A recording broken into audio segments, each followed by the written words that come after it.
flash floods. They happen fast, they hit hard, and they leave us wondering how something so sudden can cause such destruction.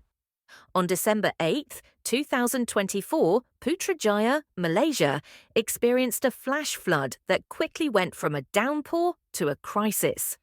Within just an hour, the city went from a calm afternoon to a scene of submerged vehicles and impassable roads. But how did this happen? How did a city that's designed to be a model of modern planning become overwhelmed by a single hour of intense rain? Let's dive in and break down what led to the flash flood, the immediate response, and what lessons we can learn from this incident. It was a typical afternoon in Putrajaya. The skies were overcast, but nothing seemed too out of the ordinary. People were going about their day, unaware of what was about to unfold. The rain started lightly around 4 p.m. Nothing too alarming at first, but within the next 30 minutes, things took a turn for the worse. The rainfall intensified rapidly, and by 4:44 p.m., emergency calls were flooding in from residents, each alerting authorities to rising waters in their neighbourhood, specifically in Precinct 11, Zone 4A. This was no ordinary rainstorm. It wasn't just a typical shower that would leave a few puddles behind. This was a torrential downpour that would go on to change the city's landscape in just 60 minutes. At 5 p.m., the situation escalated. The water levels rose sharply, turning streets into rivers. Cars were being swept off the roads. Around 20 vehicles were completely or partially submerged in water, some even nearly disappearing beneath the rising floodwaters. People on social media shared videos that showed vehicles floating, almost fully engulfed in murky water. It was a scene that seemed more fitting for a disaster film than for a city in Malaysia's capital region. The situation quickly became untenable. Roads in the vicinity became impassable, especially for light vehicles. People who were stuck in traffic were left stranded, unable to move. The sheer intensity of the flooding caught everyone off guard, despite the fact that the area had been designed with advanced urban planning and drainage systems in mind. So, what went wrong? How did the drainage systems, designed to handle excess water, fail so spectacularly? Emergency responders quickly identified the key issues. The primary culprit was the clogged drainage systems. Blockages in the culverts and drains, likely caused by debris accumulation or poor maintenance, resulted in a backup of water. The heavy rainfall quickly overwhelmed the drainage infrastructure, which struggled to handle the volume of water flowing through the area.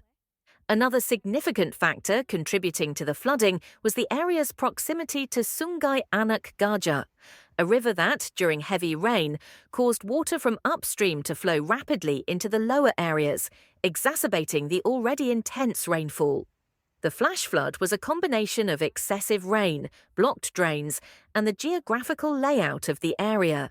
Put together, these elements created a storm that the drainage system wasn't designed to handle, despite being built with advanced engineering principles. Fortunately, the quick response from emergency services helped mitigate the worst of the flood's impacts. By 5:30 p.m., the floodwaters began to recede.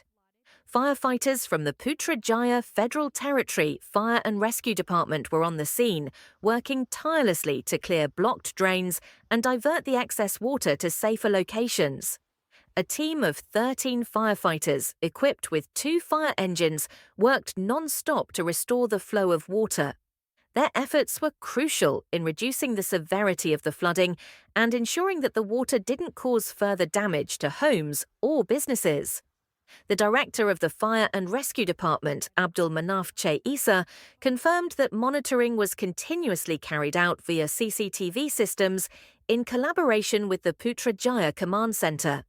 This allowed authorities to track the progress of the flood and provide real-time updates to residents and emergency services. In the aftermath of the flash flood, there was a sense of relief that no immediate injuries were reported.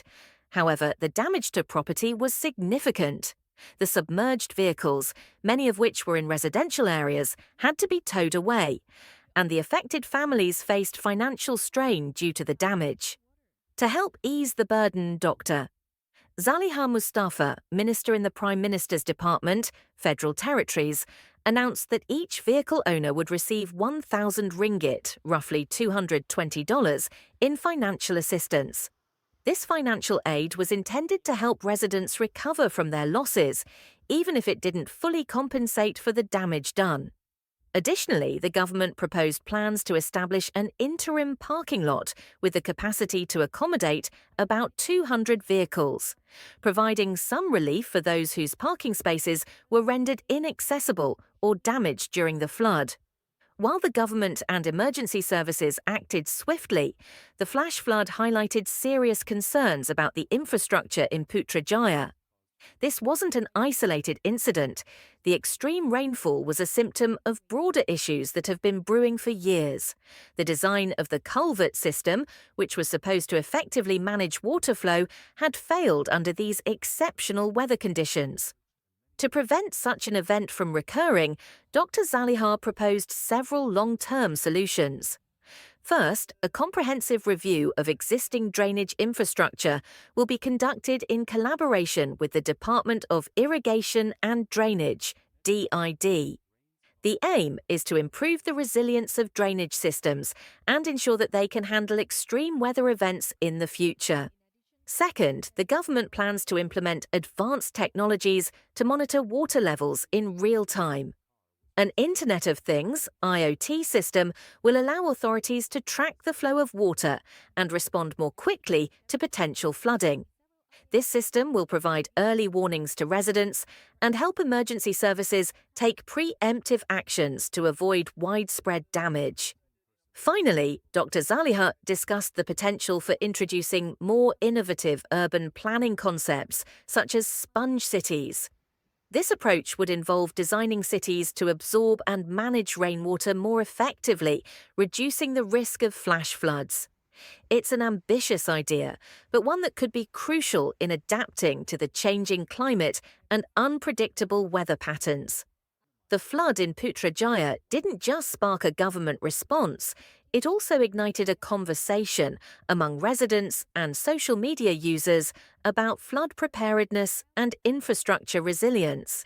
The lessons learned from this flash flood should guide the future of urban resilience. If you found this breakdown of the flash floods in Putrajaya informative, don't forget to like, comment, and share this video with others. Let's spread the word about the importance of flood preparedness and infrastructure resilience.